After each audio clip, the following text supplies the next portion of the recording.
Bismillahirrahmanirrahim. Assalamualaikum warahmatullahi wabarakatuh. Selamat sore, salam sejahtera bagi kita sekalian. Shalom, Om Swastiastu, Namo Buddhaya, salam kebajikan, Rahayu. Yang saya hormati dan yang saya banggakan, Ketua Penyelenggara BNI Investor Daily Summit 2024, Saudara Enggar Tiasto Lukita, Menteri Perdagangan Republik Indonesia tahun 2016 sampai 2019. Yang saya hormati dan saya banggakan, Ketua Dewan Pertimbangan Presiden Republik Indonesia Jenderal TNI Purnawirawan Wiranto, Wakil Ketua Majelis Permusyawaratan Rakyat Bapak Edi Suparno, Wakil Ketua BPK Bapak Hendra Susanto,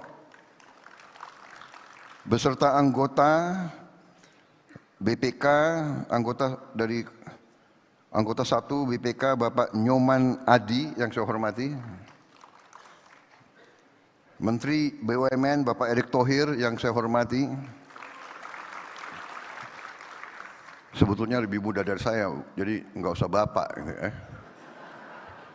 Dimas atau apa.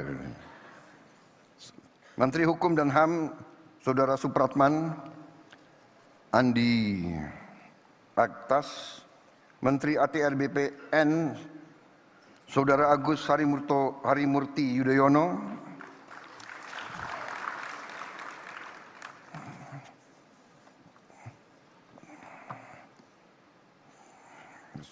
Menteri ESDM tidak hadir,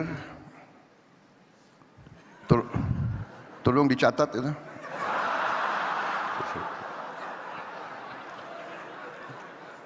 Menteri Investasi Saudara Rosan Roslani tidak hadir, catat lagi tuh. Gimana tim sukses nggak hadir ini?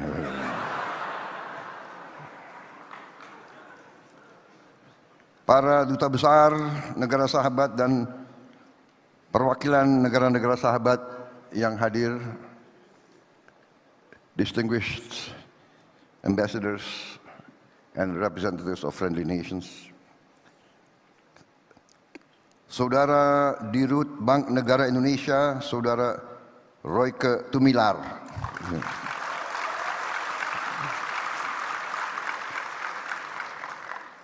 seluruh hadirin peserta BNI Investor Daily Summit 2024 yang saya hormati dan saya banggakan. Saudara-saudara, terima kasih atas kehormatan diberikan kepada saya diundang pada acara ini. Ini kehormatan, walaupun undangan kemarin diberikan kepada saya oleh Pak Enggar secara mendadak. Baru tadi malam saya diundang. Tapi bukan salah beliau. Biasa dalam kondisi sekarang agak sibuk sehingga mungkin undangan tertulis, saking banyaknya undangan mungkin tidak saya perhatikan. Tapi untung takdir menghendaki saya hadir. Saya kebetulan ketemu beliau di restoran. Kemudian beliau ingatkan, besok hadir enggak? Ada acara apa? Ya kan? BNI Investor apa? BNI. Waduh, berat kalau saya nggak hadir acara BNI. Gitu. Ya kan? Ngeri saya, kualat, ya kan? Malam-malam saya dibangunin nanti kan, ya kan? Jadi BNI memang ada sedikit, bukan sedikit, tapi ada hubungan emosional dengan keluarga saya karena itu adalah kebanggaan keluarga kami, karena Pak Margono lah yang menerima perintah dari Bung Karno untuk membuka bank milik rakyat Indonesia yang pertama, yaitu BNI.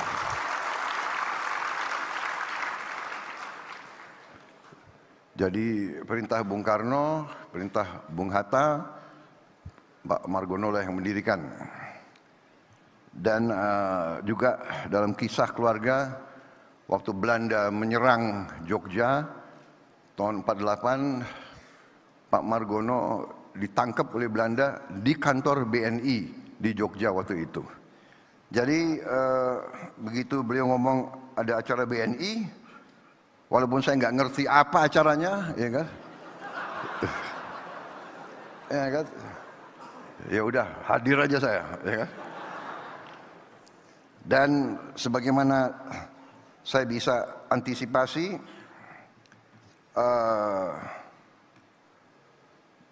memang acara ini adalah acara tentunya tentang ekonomi. BNI dengan mitra-mitranya, para investor, para pelaku ekonomi, apalagi ada Pak Enggar di situ, ya, sehingga saya diminta sedikit memberi pemikiran atau visi saya ke depan. Sebetulnya visi saya ke depan ini sudah sangat sering disebarluaskan, sudah ada buku, sudah ada program, sudah tertulis, sudah disebarkan di mana-mana.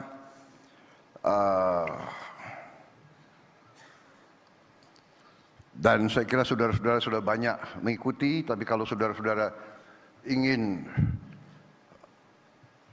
suatu konfirmasi atau suatu rekonfirmasi atau katakanlah suatu penjelasan lagi, dengan sangat gembira saya akan menggariskan secara garis besar saja, tidak terlalu detail. Saya yakin saudara di ujung hari ini begitu banyak mendengarkan pembicaraan, sudah cukup lelah, ya kan? Kita mengerti bahwa pelajaran psikologi, orang mendengarkan itu sebetulnya cukup berat. Kemampuan orang menerima keterangan itu katanya terbatas. Span of attention kurang lebih 40 menit. Kemudian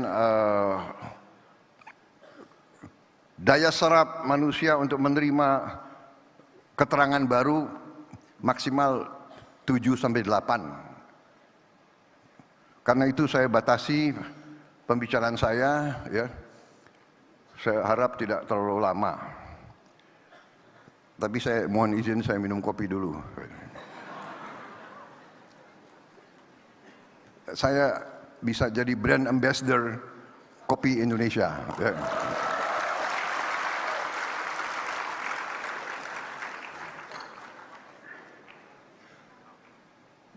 Saudara-saudara, saya kira apa yang terjadi, saudara-saudara, saya kira apa yang terjadi sekarang ini, saya rasakan dan saya kira dirasakan oleh banyak pihak, adalah suatu transisi yang bisa dikatakan transisi sangat lancar, sangat mudah.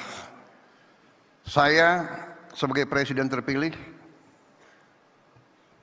merasa bahwa saya adalah bagian dari tim Pak Joko Widodo. Saya memimpin koalisi. Koalisi itu kita bahkan menamakan koalisi itu Koalisi Indonesia Maju. Dan koalisi itu terdiri dari partai-partai yang memang ikut serta dalam timnya Pak Jokowi. Walaupun saya gabung sama Pak Jokowi baru bagian kedua. Jadi kalau dalam sepak bola saya masuk lapangan itu baru babak kedua, second half. Jadi biasanya second half masuk di saat-saat kritis begitu. Ya. Saudara-saudara, dengan demikian, ya kan, saya tidak akan banyak ulangi bahwa saya pernah rival, tapi saya bergabung. Ternyata nilai-nilai kita sama. Dan sekarang saya dalam transisi ini merasa sangat dibantu, sangat didukung oleh Pak Jokowi dan timnya. Bahkan dalam saya menyusun kabinet, kok saya melihat banyak juga ya menteri-menteri yang akan datang, ya banyak juga yang berada di kabinet yang sekarang begitu. Bukan apa-apa, tetapi saya lihat adalah begini. Pada ujungnya, setiap penerima mandat dari rakyat memikul tugas dan tanggung jawab yang tidak ringan. Dan karena itu, sama kalau kita mau menyusun dan memilih tim sepak bola, tim nasional sepak bola, yang dicari adalah pemain-pemain yang terbaik. Kita tidak memikirkan orang tuanya siapa, agamanya apa, sukunya apa, rasnya apa, dia mampu atau tidak, dia bisa atau tidak, dia berjuang atau tidak, mampu nggak dia deliver, mampu nggak dia berbuat yang terbaik untuk bangsa dan rakyat. Nah, itu yang kita cari. Dan Pak Jokowi demikian, mencari yang terbaik, saya pun demikian. Dan kalau kebetulan orangnya masih bagus, pasti kita akan minta untuk ikut lagi. Dan saudara-saudara, untuk masuk ke pemerintahan di Indonesia itu menuntut pengorbanan. Karena itu saya kira satu, transisi baik. Kedua, kita dalam rangka pembangunan suatu bangsa, kita sadar bahwa pembangunan suatu bangsa, transformasi suatu bangsa dari bangsa katakanlah tingkat menengah, dari bangsa yang keluar dari penjajahan, keluar dari 20 tahun perang terus-menerus, RMS, DITII, Angkatan Perang Ratu Adil, peristiwa-peristiwa, PRRI, Permesa, terus-menerus. Tanpa henti dari 45 sampai 65, sampai 68, sampai 69. Separatis di sini, separatis. Kita sekarang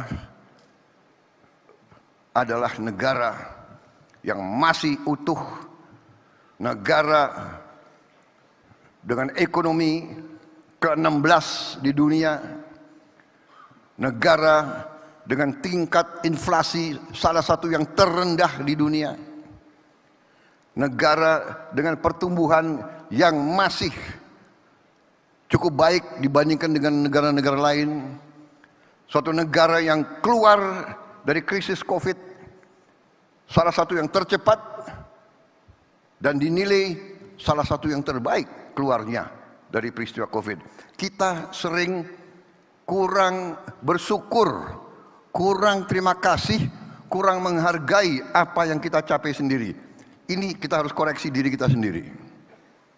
Kalau kita lihat negara menjunjung tinggi prinsip jurnalisme dalam setiap tayangan terbaiknya, menghadirkan berita bernilai sebagai referensi, gelar bicara yang tajam, Tidak, ini kan kebohongan dok. mengupas fakta demi fakta dan mendorong pencarian solusi, serta investigasi yang mengungkap kebenaran. Rosi, Satu Meja, The Forum, Sapa Indonesia Malam. Nilu, ikuti semuanya bersama Kompas TV.